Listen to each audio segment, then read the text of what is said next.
हमने कहा था अयोध्या में प्रभु राम का भव्य मंदिर निर्माण का कार्य प्रारंभ कराएंगे। मोदी जी ने कार्य प्रारंभ करा दिया है ना। खुश हैं? अयोध्या में राम मंदिर बनने से खुश हैं सभी लोग। और अभी काशी में भगवान विश्वनाथ का धाम भी भव्य रूप से बन रहा है, आपने देख लिया ना। और फिर मथुरा वृंदावन कैसे छूट जाएगा, वहां पर भी काम भव्यता के साथ आगे बढ़ चुका है। नमस्कार, मैं हूं अंशिता। बाबरी मस्जिद और ज्ञानवापी मस्जिद के बाद अब मथुरा की शाही ईदगाह का भी सर्वे होगा। इलाहाबाद हाईकोर्ट के इस फैसले ने मुस्लिम पक्ष को झटका तो दिया है, लेकिन कई सवाल भी खड़े कर दिए हैं। और जो सबसे बड़ा सवाल उठ रहा है वो ये कि आखिर ये सिलसिला कब तक चलेगा। क्या अयोध्या के बाद अब मथुरा की शाही ईदगाह को भी गिराने की तैयारी हो गई है? क्या शाही ईदगाह का नामो निशान मिटा दिया जाएगा?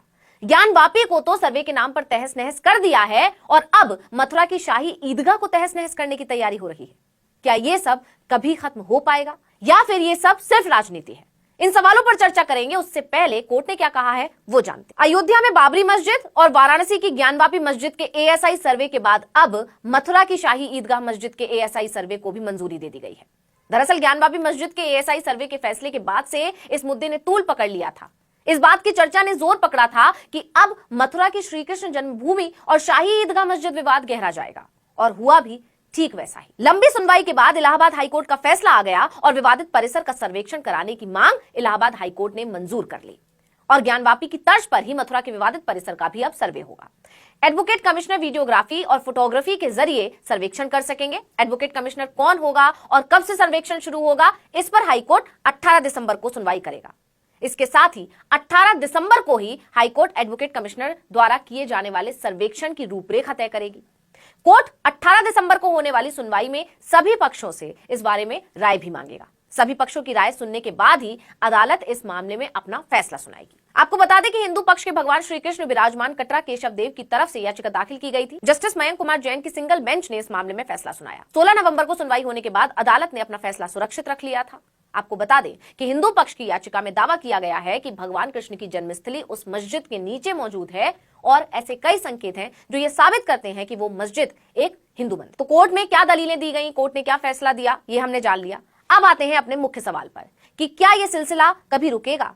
आखिर क्यों एक के बाद एक ऐसे विवाद खड़े हो रहे हैं? क्या ये सिर्फ एक खास समुदाय को निशाना बनाने की साजिश है या फिर धार्मिक कार्ड खेलकर हिंदुओं को अपने पक्ष में करने की रणनीति? दरअसल ये सवाल इसलिए उठ रहे हैं क्योंकि 1991 में तत्कालीन कांग्रेस प्रधानमंत्री पीवी नरसिंह राव सरकार के समय आया प्लेसेस ऑफ वर्शिप एक्ट कहता है कि 15 अगस्त 1947 से पहले अस्तित्व में आए किसी भी धर्म के पूजा स्थल को किसी दूसरे धर्म के पूजा स्थल में नहीं बदला जा सकता। यह कानून तब आया था जब देश में बाबरी मस्जिद और अयोध्या का मुद्दा बेहद गर्म था। हालांकि राम मंदिर और बाबरी मस्जिद मामले को इस एक्ट से बाहर रखा गया और नवंबर 2019 में सुप्रीम कोर्ट के 5 जजों की बेंच ने राम मंदिर के पक्ष में फैसला सुनाया। फैसले के मुताबिक 2.77 एकड़ विवादित जमीन हिंदू पक्ष को मिली। मस्जिद के लिए अलग से 5 एकड़ जमीन मुहैया कराने का आदेश दिया। इस फैसले के बाद कुछ जानकारों का मानना था कि अब इस तरह के विवाद नहीं खड़े होंगे। वहीं कुछ जानकारों का दावा था कि अब ऐसे कई मामले सामने आएंगे, जिसकी वजह थी वो नारा जो बाबरी मस्जिद विवाद पर फैसला आने के बाद लगा था। और वो नारा था, अयोध्या तो बस झांकी है, काशी मथुरा बाकी है।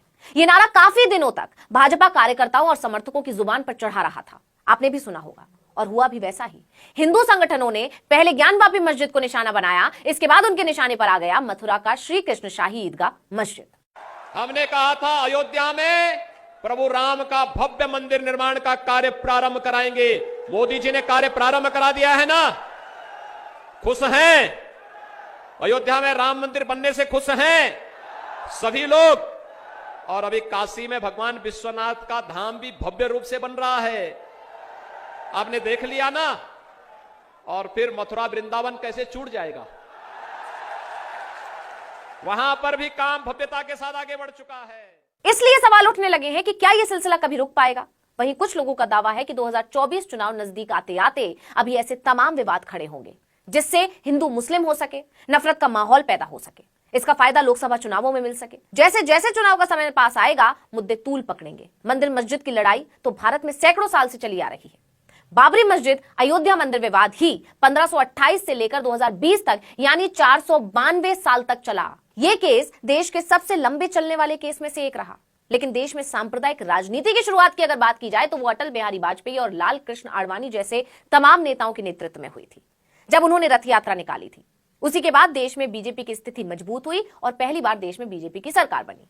फिर समय समय पर राम मंदिर का मुद्दा गर्माता रहा। वापस आते हैं शाही ईदगाह वाले मुद्दे पर, तो अयोध्या विवाद की तर्ज पर मूल बात की सुनवाई सीधे तौर पर हाईकोर्ट में हो रही है। दूसरी अर्जियों में अमीन के जरिए सर्वेक्षण कराए जाने की भी मांग की गई है। अमीन सर्वेक्षण और दूसरी अर्जियों पर हाईकोर्ट 18 दिसंबर के बाद सुनवाई करेगा।